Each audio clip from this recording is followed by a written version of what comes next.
राधे राधे मित्रों। मैं शर्मा सुनील ओम श्री हरि एस्ट्रो में आपका स्वागत करता हूं। मित्रों, ओम श्री हरि एस्ट्रो के माध्यम से आज हम आपके समक्ष लेकर उपस्थित हुए हैं लियो असेंडेंट के लिए माह जनवरी 2025 कैसे रहने वाला है। मित्रों, इससे पहले कि हम अपनी चर्चा स्टार्ट करें, मैं आप सबको नववर्ष की बहुत बहुत शुभकामनाएं देता हूं। साथ ही भारतीय गणतंत्र दिवस की भी आपको बहुत बहुत शुभकामनाएं देता हूं। मित्रों, लियो असेंडेंट जनवरी 2025 उनके लिए कैसा रहेगा, इस टॉपिक पर चर्चा के लिए मैं आपके समक्ष उपस्थित हुआ हूँ। हम सब जानते हैं कि लियो असेंडेंट ने सिंह राशि, सिंह लगन, इसके जो ऑनर होते हैं वो होते हैं सूर्यदेव जी। इसका सिंबल होता है लॉयन।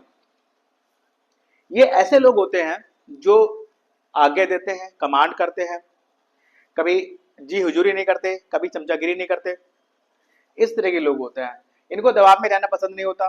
कोई भी चीज रास्ते चलते आप इनको खरीद के दे देंगे या उससे सेटिस्फाई हो जाएंगे, तो ऐसा इनके साथ नहीं चलेगा।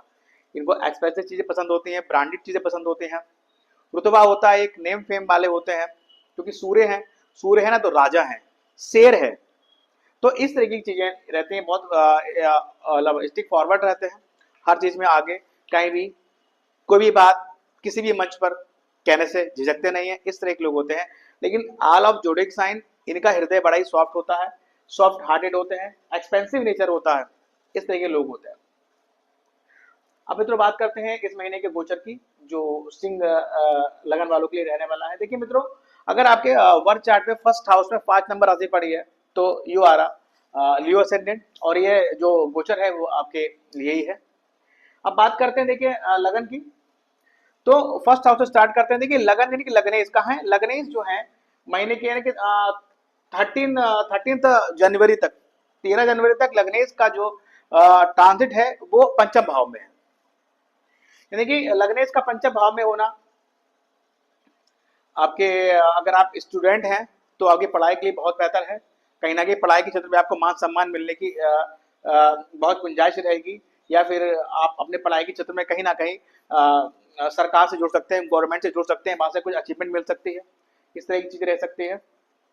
साथ ही अ, आप ये जो भाव है वो आपके प्रेम भाव का भाव है, तो कहीं ना कहीं थोड़ी अग्निता दिखाई देगी। मतलब आपकी बातों में आपके जो आपके लविंग पर्सन हो, कहीं ना कहीं उनके नेचर में थोड़ा अग्निता दिखाई देगी।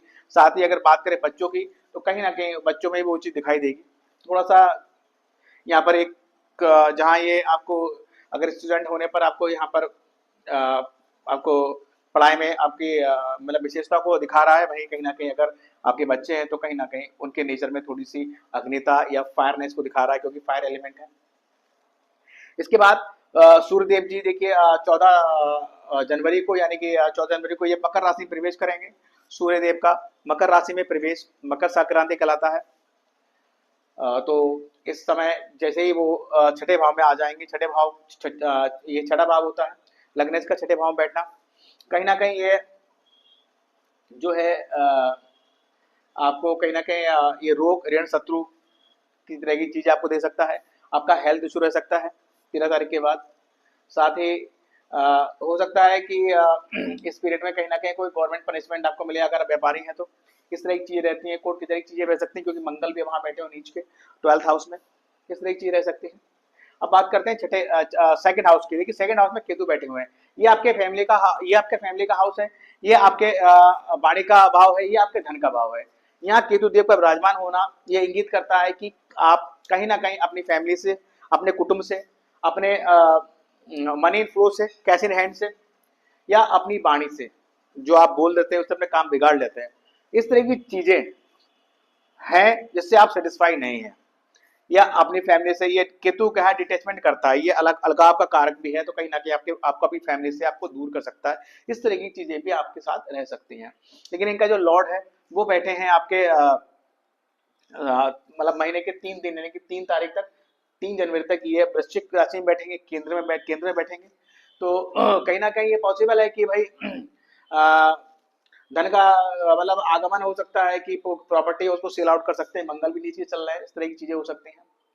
और साथ ही थर्ड हाउस की बात करते हैं। देखिए थर्ड लॉर्ड कहाँ बैठे हैं, थर्ड लॉर्ड शुक्र बैठे हैं सप्तम भाव में। बहुत अच्छी पोजीशन है इनकी।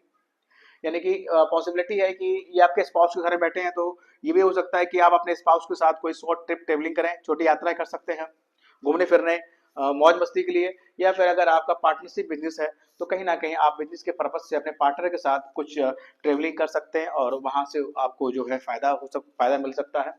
साथ ही कहीं ना कहीं आप अपने सिबलिंग से या अपने पड़ोसियों से अपने बिजनेस के थ्रू जुड़ सकते हैं, कोई ना कोई माध्यम ऐसा रहेगा जिसमें जुड़ सकते हैं। तो इस तरह की चीजें होती दिख रही है। बात करते हैं फोर्थ हाउस के। देखिए फोर्थ लॉर्ड आपकी एक्चुअली जो आपकी लियो वालों के लिए जो मार्स होते हैं वो आपके राजकारक ग्रह कहलाते हैं, आपके भागेश और आपके सुकेश होते हैं मंगल देव जी। अब फोर्थ जो लॉर्ड है वो 12th हाउस में बैठा हुआ है, मंगल नीच का राइट्रो है, यानी कि उसकी जो दृष्टि है वो पीछे की तरफ है, यानी कि मिथुन राशि में एस्पेक्ट दे रहा है, वहां भी पीड़ित कहलाया जाएगा। तो कहीं ना कहीं इस पीरियड में जो चीजें होती दिखाई दे रही है, माता के स्वास्थ्य का ध्यान रखिए। कहीं ना कहीं भूमि भवन वाहन का कोई अगर इश्यू चल रहा है तो उसमें संघर्ष ही दिखाई दे रहा है, क्योंकि बुध की स्थिति 3 तारीख तक तो अच्छी है, लेकिन उसके बाद जैसे ही बुध देव 4 तारीख को यहाँ आ जाएंगे तो कहीं ना कहीं अगर आप भूमि भवन वाहन खरीदने की सोच भी रहे हैं तो कोई ना कोई ऋण लोन वगैरह आप ले सकते हैं, इस तरह की चीजें भी हैं। अदरवाइज उससे पहले स्थिति इतनी ठीक रहेगी। पॉसिबिलिटी ये हो सकती है कि भैया आप भूमि भवन निर्माण का व्यय कर दें, बेच सकते हैं, उससे आपको धन लाभ हो, इस तरह की चीजें हो सकती हैं। लेकिन उसमें आपको नुकसान होगा, इस पीरियड में आप अपनी प्रॉपर्टी ना बेचें, वो ही बेहतर रहेगा जब तक मंगल बकरी है और ये फोर्थ में नीच के हैं। अब बात करते हैं पंचम भाव की। देखिए मित्रों, पंचम भाव में बुध देव बैठे हुए हैं, यानी कि सेकंड लॉर्ड बैठा है आपके 5th हाउस में, और ये यहाँ पर जो है 3 जनवरी से लेकर 23 जनवरी तक ये रहने वाले हैं दोनों में। तो ये और जो बुध देव जी हैं आपके वो आपके आय मतलब लावेश और आपके धनेश, लावेश धनेश का पंचम भाव में बैठना ये इंगित करता है कहीं ना कहीं संतान की तरफ से या संतान के द्वारा आपको जो है लाभ की प्राप्ति हो सकती है। बच्चे बड़े हैं, व्यापार कर रहे हैं आपके साथ, तो उनके थ्रू आपको लाभ की प्राप्ति हो सकती है और धन की प्राप्ति हो सकती है। ये अच्छा यहाँ पर कॉम्बिनेशन है, क्योंकि गुरु की पोजीशन भी अच्छी है, भाग भाव 10th हाउस में है, लेकिन रेट्रो है तो भाग भाव का एक्सपेक्ट दे रहे हैं, तो स्थिति अच्छी है। साथ ही अगर बात की जाए तो ये प्रेम का भाव हो तो कहीं ना कहीं कुछ 11th लॉर्ड होके प्रेम भाव में बैठना, कहीं ना कहीं कोई अफेयर वगैरह होने की चांसेस भी है। इसके अलावा अगर बात करें गुरु की पोजीशन अच्छी है, बेबी प्लान की अगर बात सोचा जाए तो ये भी ठीक रहेगा, कोई ऐसी डाउटफुल चीज नहीं है। साथ ही अगर स्टूडेंट है तो कहीं ना कहीं पढ़ाई के क्षेत्र में आपको कोई ना कोई रिकग्निशन मिल सकती है, कोई मान सम्मान प्राप्त हो सकता है। बात करते हैं 6th हाउस की। देखिए नौकरी का भाव होता है, यहाँ सूर्यदेव विराजमान है, 14 तारीख के बाद सूर्यदेव यहाँ आ जाएंगे, 14 तारीख को सॉरी सूर्यदेव यहाँ आ जाएंगे मकर में। तो 14 तारीख से पहले की अगर बात की जाए तो छठे भाव के स्वामी का सप्तम भाव में बैठना, हालांकि दोनों एक ही सैटर्न है, दोनों भाव के स्वामी एक ही हैं, लेकिन छठे भाव का स्वामी का सप्तम भाव में बैठना ये अच्छी पोजीशन है। 13 तारीख तक ये छठा भाव भी मजबूत है, लेकिन जैसे ही 14 तारीख आएगी सूर्यदेव यहाँ विराजमान हो जाएंगे तो प्रशासनिक सेवाओं के जो लोग तैयारी कर रहे हैं, कंपटीशन की तैयारी कर रहे हैं, उन लोगों को सफलता मिलती नजर आ रही है। क्योंकि देखिए शुक्र की पोजीशन भी अच्छी है, 10th हाउस की पोजीशन अच्छी है और 6th हाउस की पोजीशन भी अच्छी है, तो कंपटीशन की तैयारी कर रहे हैं तो उसमें आपको सफलता पक्का मिलेगी, कहीं ना कहीं सरकारी जॉब की प्राप्ति होगी, अच्छे रैंक के साथ आपको प्राप्ति होगी। सूर्य बैठे हैं, प्रशासन जुड़ेंगे आप इस पीरियड में। इसके अलावा बात करते हैं अगर लोन वगैरह की सोच रहे हैं तो वो भी आपको प्राप्त हो सकता है, मिलेगा। शत्रु की बात करें, देखिए यहाँ पर जब भी सूर्य आपके छठे भाव में हो तो मेरी हमेशा सजेशन मानिएगा कि आप किसी भी गवर्नमेंट से रिलेटेड किसी भी ऑफिस से, किसी भी उनके ऑफिसर से, किसी भी एम्प्लॉय से आप फालतू का पंगा ना लें, अदरवाइज वो भारी पड़ सकता है। उसमें आपको कहीं ना कहीं सरकार की तरफ से आपको हानि दिखेगी, आपको हानि होती दिखेगी, आपको नुकसान होगा। अब बात करते हैं 7th हाउस की। देखिए 7th हाउस में बैठे हैं, 7वां घर बहुत मजबूत दिख रहा है, और साथ में बैठे हैं ये आपके 3rd लॉर्ड, और साथ में बैठे हैं आपके 10th लॉर्ड। मतलब ये पोजीशन बहुत अच्छी है। अगर आप व्यापार कर रहे हैं तो व्यापार के थ्रू आपकी यात्राएं होंगी, और शनि देव आपके व्यापार को बहुत मजबूत बनाएंगे, क्योंकि मैं शनि की विशेषता होती है कि ये इंसान से मेहनत तो कराते हैं, अगर आपका आचरण व्यवहार अच्छा रहता है, आप अपने से छोटे लोगों की मदद करते हैं, उनका कभी अपमान नहीं करते, तो शनि देव आपको बहुत थोड़ी सी मेहनत पे जो है रंग से राजा बना देते हैं, ऐसे ग्रह हैं। और शनि यहाँ उद्योग मजबूती देते हैं, तो व्यापार के लिए बहुत अच्छी पोजीशन है। अगर आप इसके अलावा नौकरी भी करते हैं तो कहीं ना कहीं वर्किंग प्लेस में भी अच्छी पोजीशन दिख रही है, प्रमोशन दिख रहा है, सब बढ़िया पोजीशन रहेगी। खूब अच्छा रहेगा। बात करें स्पाउस की, शुक्रदेव आए हुए हैं, स्पाउस के साथ कोई ना कोई घूमने फिरने की मौज मस्ती, कोई ट्रैवलिंग हो सकती है, छोटी मोटी यात्रा हो सकती है। स्पाउस आपके समय ये पीरियड आपका स्पाउस अच्छा रहेंगे, खुश रहेंगे, रोमांटिक रहेंगे, इस तरह की चीजें रहेंगी। और बात करते हैं अब एर्थ हाउस की। देखिए एर्थ हाउस में राहु विराजमान है। राहु जो है गुप्त रोग के कारक हैं। हो सकता है पाइल्स वगैरह की प्रॉब्लम जो आपकी पहले बनी हो, अब इस पीरियड में जब से राहु यहाँ आए हैं ज्यादा बढ़ गई हो, इस तरह की चीजें हो सकती हैं। या फिर कोई नया रोग, गुप्त रोग आपको यहाँ राहु दे सकते हैं, क्योंकि राहु और केतु का जो एक्सिस है वो आपके सेकंड और एर्थ हाउस में पड़ रहा है। सेकंड और एर्थ हाउस का एक्सिस पड़ रहा है, तो कहीं ना कहीं जो है ये संघर्ष दिखा रहा है आपके, आपको गुप्त रोग दे रहा है आपको। काल सर्प इस पीरियड में आपको मैं सजेस्ट करूंगा कि काल सर्प की जो है पूजा कराएं, उनकी निवारण की पूजा कराएं। हालांकि ये सब बन रह कर जो ये एक्सेस होता है वो धन का नुकसान करता है, वो आपको गुप्त रोग देता है, इस तरह की चीज देता है। अब लेकिन अगर आप यहाँ पर उद्योग धंधों जुड़े हुए हैं, इंडस्ट्रियल प्रोडक्शन जुड़े हुए हैं, इंश्योरेंस जुड़े हुए हैं, सर्जरी इक्विपमेंट्स जुड़े हुए हैं, तो कहीं ना कहीं राहु यहाँ पर जो है आपको अप्रत्याशित लाभ भी देगा, गुप्त धन भी दे सकता है यहाँ पर, इस तरह चीजें भी हो सकती हैं। बात करते हैं भाग भाव की। देखिए भाग भाव के स्वामी जो बैठे हैं वो 12th हाउस में बैठे हुए हैं और नीच के है, रेट्रो है, 11th हाउस का एस्पेक्ट कर रहे हैं। तो कहीं ना कहीं भाग्य का साथ आपको मिलता हुआ दिख रहा है, कि भाग्य का साथ आपको आय की प्राप्ति करा रहा है, यानी कि आप पैसा कमाने में भाग का आपका साथ मिलता हुआ नजर आ रहा है। बात करते हैं 10th हाउस की। 10th हाउस में देखिए गुरु जुपिटर बैठे हुए, जुपिटर बैठे हुए हैं, जुपिटर रेट्रो है, वो ये आपके भाग भाव में बैठे हुए हैं। देखिए जुपिटर का भाग भाव में बैठना यानी कि एक त्रिकोण भाव के स्वामी का दूसरे त्रिकोण भाव में बैठना, ये बहुत ही अच्छा एक्सपेक्ट है, ये बहुत अच्छा योग होता है। तो कहीं ना कहीं जब गुरु यहाँ एक्सपेक्ट कर रहे हैं, तो कहीं ना कहीं आपको अपने बच्चों से रिलेटेड कोई गुड न्यूज मिल सकती है, आपको अपने ग्रैंड चिल्ड्रन से रिलेटेड कोई ना गुड न्यूज मिल सकती है। मान लीजिए आपके बच्चे बड़े हों और कहीं इंटरव्यू दे रहे हों, इंटरव्यू का प्रयास कर रहे हो, जॉब के लिए प्रयासरत हो, तो उनका जॉब यहाँ लग सकता है। आपके ग्रैंड चिल्ड्रन बड़े हैं, वो कहीं जॉब के लिए प्रयास कर रहे हैं, कुछ मांगलिक कार्य हो सकता है, इस तरह की चीजें उनको सफलता मिल सकती है। ये चिल्ड्रन और ग्रैंड चिल्ड्रन के लिए ये पीरियड बहुत अच्छा रहने वाला है 3 फरवरी तक। 10th हाउस में जो है 10th लॉर्ड बैठे हैं आपके 7th हाउस में, तो ये पोजीशन आपके अच्छी है। यानी कि दसम भाव का स्वामी दसम भाव में बैठा है अपने से, तो ये पोजीशन बहुत अच्छी है। तो कहीं ना कहीं वर्किंग प्लेस पे आपको बहुत क्या कहते हैं सहूलियत मिलेगी, आपकी मान सम्मान बढ़ेगा, आपको प्रतिष्ठा मिलेगी, धन लाभ होगा। बात करते हैं 11th हाउस की। देखिए 11th लॉर्ड जो है 11th लॉर्ड बैठे हैं पहले 3 दिन जो बैठे हैं आपके 4th हाउस में बैठे हैं, तो कहीं ना कहीं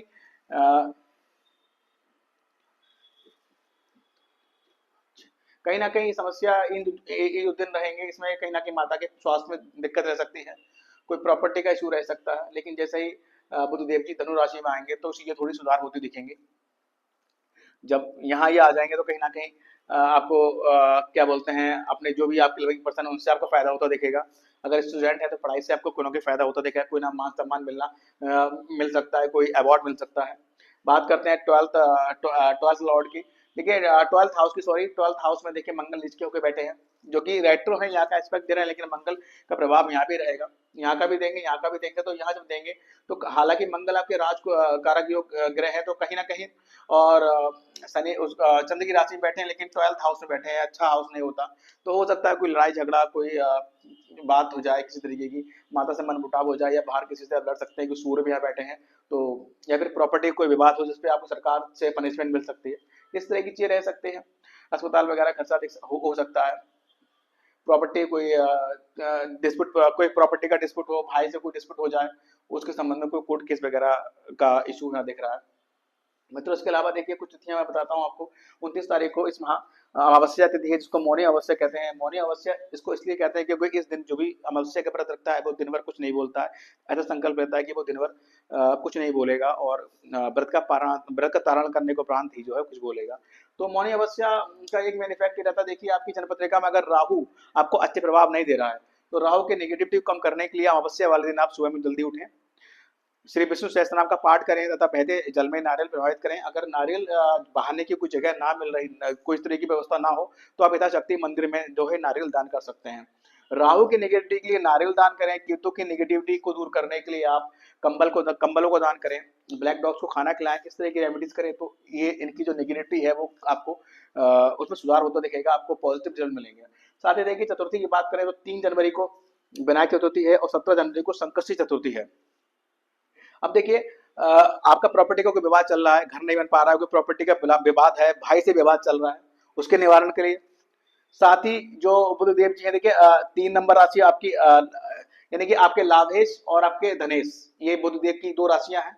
तो कहीं ना कहीं इन राशियों से रिलेटेड कोई ना कोई आपको अगर मन चाहा या कह लीजिए एक सेटिस्फाई आपको रिटर्न नहीं मिल रहा है, रिजल्ट नहीं मिल रहा है, तो आप चतुर्थी वाले दिन जो है गणेश जी का व्रत करें। व्रत पॉसिबल ना हो तो उस दिन मंदिर तो एटलीस्ट जाए ही, उन्हें लड्डू का भोग लगाएं तथा उनके चरणों में धरवा अर्पित करें। इससे प्रॉपर्टी का विवाद होगा जो भी वो सुलझ जाएगा। साथ ही आपको लाभ और धनों की प्राप्ति लाभ की प्राप्ति होगी, नए इनकम के सोर्स मिलेंगे। साथ ही मनी सेविंग भी आपकी अच्छी रहेगी। इसके अलावा देखिए बात करते हैं प्रदोष व्रत की। 11 जनवरी को शनि प्रदोष है, 27 जनवरी को जो है सोम प्रदोष है। अब प्रदोष की बात करें, देखिए 4 नंबर राशि आपके व्यवहार में पड़ी हुई है, यानी कि आप लोगों के साथ समस्या ये रहती है कि जो चंद्रमा का जो प्लेसमेंट है वो एक्चुअली राशि 12 में पड़ी हुई, तो कहीं ना कहीं मन में भटकाव रहता है, कहीं ना कहीं आपको मतलब जो व्यय करते हैं वो चंचलता रहती है, निरंतरता रहती है, व्यय होते रहते हैं। व्यय भी आपको कंट्रोल करना है। मन अगर आपका अच्छा नहीं है, मन को कंट्रोल करना, व्यय कंट्रोल करना, या फिर यहाँ पर अस्पताल का खर्चा हो रहा है या फिर कोई कोर्ट कचहरी केस है, तो इन सब चीजों के के नेगेटिविटी को कम करने के लिए, इन सब चीजों को नियंत्रित करने के लिए आपको शिव उपासना करनी चाहिए। एटलीस्ट प्रदोष व्रत करें। अगर व्रत नहीं कर सकते हैं तो यथाशक्ति आप सुबह उठें, शिवालय जाएं, शिव जी को जलाभिषेक करें, उनसे क्षमा याचना करें, पूजा अर्चना करें उनकी, ताकि जो है 12th हाउस से रिलेटेड जो भी नेगेटिव इफेक्ट मिल रहे हैं वो मिलने कम हो जाए और उसमें नियंत्रण रहे, इस तरह की चीजें रहे। अब इसके अलावा देखिए बात करें तो सिंह लगन वालों के लिए जो लक्की राशियां हैं वो देखिए जैमनी जैमनी हो गया, लिब्रा हो गया, सिटिरियस हो गया और एक्वेरियस हो गया। यानी कि जैमनी, लिब्रा, सिटिरियस और एक्वेरियस, यानी कि मिथुन, तुला और धनु और कुंभ राशि वाले लोग आपके लिए बहुत लक्की होते हैं। अगर ऐसे लोग आपके संपर्क में है तो सदैव उनसे मित्रता बनाए रखिए, कोई राग देश ना रखिए इनसे, और इनकी राय को हमेशा अप्लाई कीजिए, आपको बहुत फायदा होगा। ये लोग बहुत लक्की आपके लिए साबित होते हैं, इनकी राय हमेशा मानिए। इसके अलावा देखिए कुछ पॉइंट्स मैंने लिख दिए हैं मेन उसको एक बार देख लेते हैं। हेल्थ इशू मैंने लिखा है 13 तारीख के बाद हेल्थ इशू रह सकता है, गवर्नमेंट इशू रह सकता है, कोई टैक्सेशन का प्रॉब्लम हो सकती है, सरकार का कोई शिकंजा आप पे कर सकते हैं, आपके बिजनेस पर कर सकते हैं, टैक्सेशन का कोई मैटर हो उसमें आपको पेनल्टी पड़ सकती है। डिससेटिस्फैक्शन फैमिली और इनकम से हो सकती है। स्टूडेंट के लिए ओवरऑल गुड पीरियड है। प्रॉफिट फ्रॉम प्रॉपर्टीज को बेचने से प्रॉफिट हो सकता है। मदर का जो है थोड़ा नेचर अग्रेशन रह सकता है। साथ ही हो सकता है उनकी हेल्थ का इश्यू कोई बने। न्यू जॉब अगर सर्च कर रहे हैं तो ओके मिल सकता है। कॉन्फिडेंस में डेफिशिएंसी आएगी। देखिए जैसे ही सूर्य जब छठे में आएंगे तो कहीं ना कहीं आपके आत्मबल में कमी आएगी, कहीं ना कहीं हो सकता है आपकी आई इन्फेक्शन आपको हो सकता हो, हार्ट से रिलेटेड कोई ना कोई इन्फेक्शन हो सकता है, इस तरह की चीजें आपकी रह सकती हैं। कॉन्फिडेंट डेफिशिएंसी होगी। मैरिज के लिए कहें तो मैरिज के लिए यस कहेंगे, बिजनेस के लिए भी यस कहेंगे, बट क्योंकि शनि बैठे हुए तो हार्ड वर्क करना पड़ेगा। पैल्स की इशू रह सकता है। फॉरेन लिंक हो सकता है बिजनेस के थ्रू। अगर आप 8वें भाव से जुड़े हुए हैं तो कहीं ना कहीं अगर आप इस भाव जुड़े हुए हैं 8वें भाव के कारकों से, यानी कि आप इंडस्ट्री फैक्ट्री या प्रोडक्शन से जुड़े हुए काम करते हैं, या फिर इंश्योरेंस से रिलेटेड काम करते हैं, सर्जरी इक्विपमेंट से रिलेटेड काम करते हैं, कोई आप रिसर्च स्कॉलरशिप खोजबीन का काम करते हैं, तो ये इस तरह के काम करते हैं तो कहीं ना कहीं आपका जो है विदेश संपर्क हो सकता है, वहां से आपको लाभ मिलेगा। स्पिरिचुअल टेबलिंग हो सकती है। बेबी प्लान कर रहे हैं तो उसके लिए अच्छा टाइम है। Good news children, grand children बोल चुका हूँ। शॉर्ट ट्रेवलिंग विद स्पाउस, ये भी हो सकती है। इसके अलावा देखिए कुछ डेट्स मैंने लिखी हैं जिन डेट्स में आपको थोड़ा अलर्ट रहना है। अगर आपका कोई आपके फैमिली से रिलेटेड, आपके जॉब से रिलेटेड, आपके प्रोफेशन से रिलेटेड या व्यापार से रिलेटेड कोई भी इंपॉर्टेंट निर्णय है तो इन तिथियों में उन निर्णय को ना लें, पोस्टपोन करें। वो तिथियां देखिए नोट डाउन कर लीजिए, 2, 3, 4, 5, 17, 18, 27, 28, यानी कि 2, 3, 4, 5, 2, 3, 4, 5, 17, 18, 27, 28 जनवरी। इन तिथियों में कोई भी इंपॉर्टेंट डिसीजन आप ना लें, मेरी आपसे यही रिकमेंडेशन रहेगी। इन तिथियों के उपरांत आगे पीछे आप वो निर्णय आप ले सकते हैं, क्योंकि इन तिथियों में अगर निर्णय लेंगे तो नुकसान होगा। साथ ही देखिए अब रेमेडीज की बात करते हैं तो सूर्य उपासना आपको करनी चाहिए, पिता का सम्मान करना चाहिए, नित्य सूर्य को जल दें, इससे आपका स्वास्थ्य उत्तम बना रहेगा, निरोगी रहेंगे, मन अच्छा काम करेगा, बुद्धि विवेक अच्छा काम करेगा। विष्णु उपासना कीजिए, आपके जो है इस देव विष्णु जी हैं। हनुमान उपासना कीजिए, आपके योग कारक ग्रह आपके जो है वो मंगल देव जी हैं। मंगल के वैदिक मंत्रों का जाप करें। साथ ही अगर स्टोन की बात करें, Ruby coral topaz, Ruby coral topaz आप धारण कर सकते हैं, लेकिन मैं सदा ये कहता हूँ कि भाई कोई भी स्टोन धारण करने से पूर्व अपनी जन्मपत्रिका के एक बार जो है विश्लेषण किसी भी एस्ट्रोलॉजर से करा लें, अच्छे योग एस्ट्रोलॉजर से करा लें, और एडवाइज ऑन एस्ट्रोलॉजर आप स्टोन धारण करें। क्योंकि जो स्टोन की हम जानकारी आपको देते हैं वो आपके चार्ट के अकॉर्डिंग देते हैं, लेकिन आपके बर्थ चार्ट में उस नंबर का ग्रह कहाँ पड़ा हुआ है, इसकी प्लेसमेंट के अकॉर्डिंग ही आपको स्टोन पहने पहनने होते हैं। मान लीजिए आपके फर्स्ट फिफ्थ हाउस में 9 नंबर राशि पड़ी हुई है, ये जुपिटर की राशि, इनका इसका जो स्टोन हुआ वो टोपाज हुआ, लेकिन जुपिटर की पोजीशन अगर अच्छी नहीं है तो आप स्टोन पहनेंगे तो उससे आपको नुकसान होगा, पॉजिटिव रिजल्ट नहीं मिलेंगे। तो इसलिए एक बार विश्लेषण कराने के उपरांत ही स्टोन धारण करना चाहिए। इसके अलावा देखिए 15 मुखी रुद्राक्ष आप जो है पहन सकते हैं, ये आपके लिए बहुत बेनिफिशियल है। उसके लिए ऐसी कोई जरूरत नहीं है कि आपको कुंडली दिखानी पड़े, और ये आपको जीवन में बहुत प्रोग्रेस देगा, नाम देगा, रुतबा देगा, नेम देगा, फेम देगा, आपको मान सम्मान की प्राप्ति कराएगा, इस तरह की चीज देगा। तो मित्रों ये एक छोटा सा प्रोडक्शन था सिंह लगन वालों के लिए जनवरी 2025 कैसे रहने वाला है। अगर ये वीडियो आपको अच्छा लगे तो प्लीज लाइक कीजिएगा, और जिन लोगों ने हमारा चैनल ओम श्री हरि एस्ट्रोवर्ट सब्सक्राइब नहीं किया है तो प्लीज आप इसको सब्सक्राइब कीजिए, ताकि हम अपनी सेवाएं अनवरत जारी रखें। साथ ही अगर आपके संपर्क में जो लोग लियो असेंडेंट हैं तो उनको ये वीडियो जरूर शेयर कीजिएगा, ताकि वो जाने जनवरी का माह उनके लिए कैसे रहने वाला है, नया वर्ष का प्रथम माह उनके लिए कैसा जाएगा। और इसी के साथ thank you very much. Radhe Radhe.